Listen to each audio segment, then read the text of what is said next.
Welcome back to my channel. Today I have two pairs of knit pants that I need to hem for clients, and I am going to show you how you can easily hem a pair of knit pants or a knit dress using just your basic sewing machine and a few simple tools, and you will have professional looking results regardless of whether it is a heavier weight fabric or a lighter weight fabric. So stay tuned.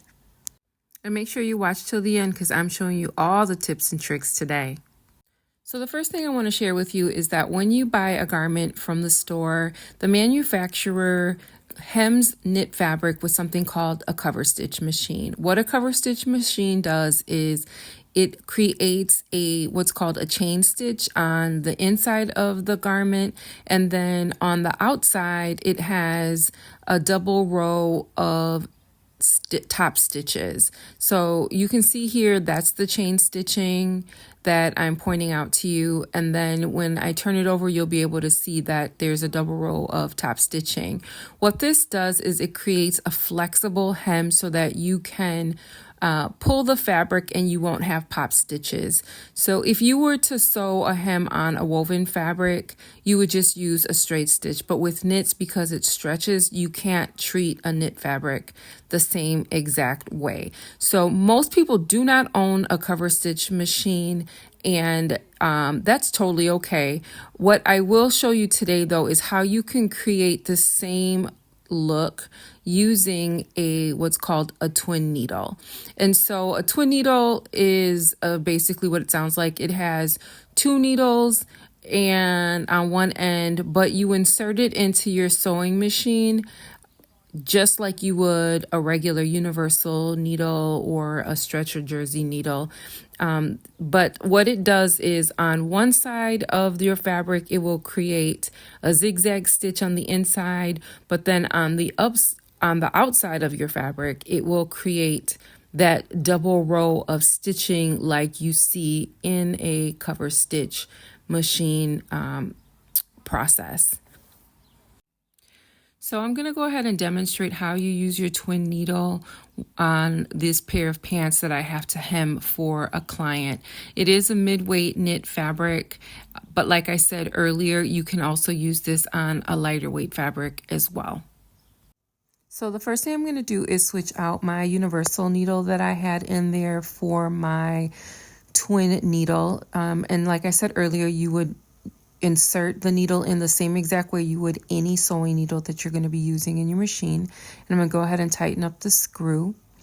And then secondly, I'm going to go ahead and thread my machine. So for this application, you actually do need two spools of thread.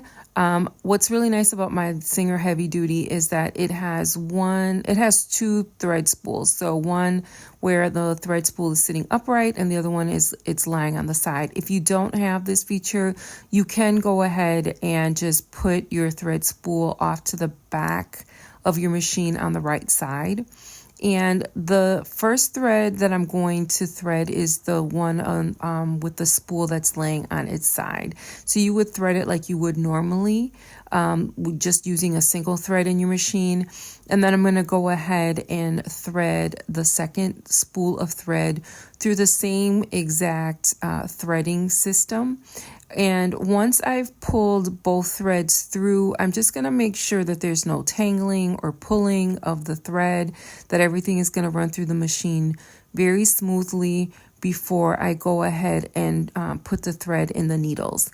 So once I have both threads through, you are going to thread your needles separately. I threaded the left needle with the first thread that I threaded through the machine, and then the right needle with the second spool of thread that I fed through the machine. And so once you have both the needles threaded, you're going to go ahead and pull your bobbin thread up through the plate of the sewing machine.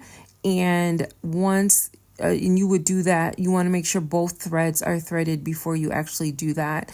And so then once you have your threads coming through, you would go ahead and put your cover back over your bobbin case like you would in normal sewing. And so here's my pants. I already trimmed them back the amount that I needed to come cut off.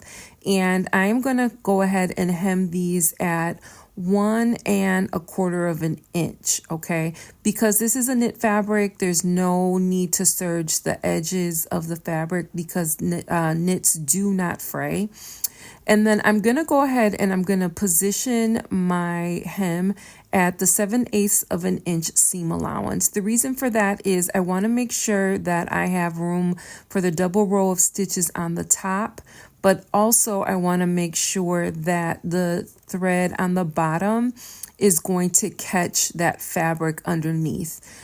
And then you will go ahead and also switch your machine to a straight stitch machine. This is a straight stitch application. And make sure you adjust your stitch length as well. And then you're just going to go ahead and sew like you normally would, just taking your time and making sure that you're taking out your pins as you're sewing and making sure that your fabric is laying nice and flat like you normally would. And this is what it looks like. This is your double row of stitches. It looks really nice and clean. This is a 2½ inch stitch length, but you can adjust to whatever your length is that you're going to need for the fabric you're using. So it looks just like the original. And then on the inside, when I turn over the fabric, you're going to see that it's just a zigzag stitch on the inside. And one of the things that I really like about this application is that your stitches are nice and flexible and it just looks nice and clean. So one last thing, I like it when my stitches actually lay right on the edge of the hem of the fabric, but that's not always possible. Sometimes your fabric shifts, or maybe when you folded your hem, some of it was a little uneven. But that's okay. You can very easily fix this. I just pulled out my trimming scissors that I like to keep at my sewing machine, and I'm just trimming off that raw edge, that extra fabric, as close to the stitches as I can without cutting through the thread. I just like the way this neatens up and evens out my my hem. It just looks much more clean and professional. Now, if you don't have a double needle, that is totally okay. One last thing I want to leave with you is you honestly could just hem your knits with a simple zigzag stitch. So you would want to make sure you're using either jersey, ballpoint, or stretch needles in your machine, and you would only need one spool of thread. And then you'll just adjust your machine to your zigzag stitch feature and adjust your zigzag stitch width, and you can sew down your hem just with a zigzag stitch. It will get the job done just as well. I do prefer, however, the twin needle. I think it's an inexpensive solution and will give you more professional looking results. So thank you for watching and see you next time. Bye.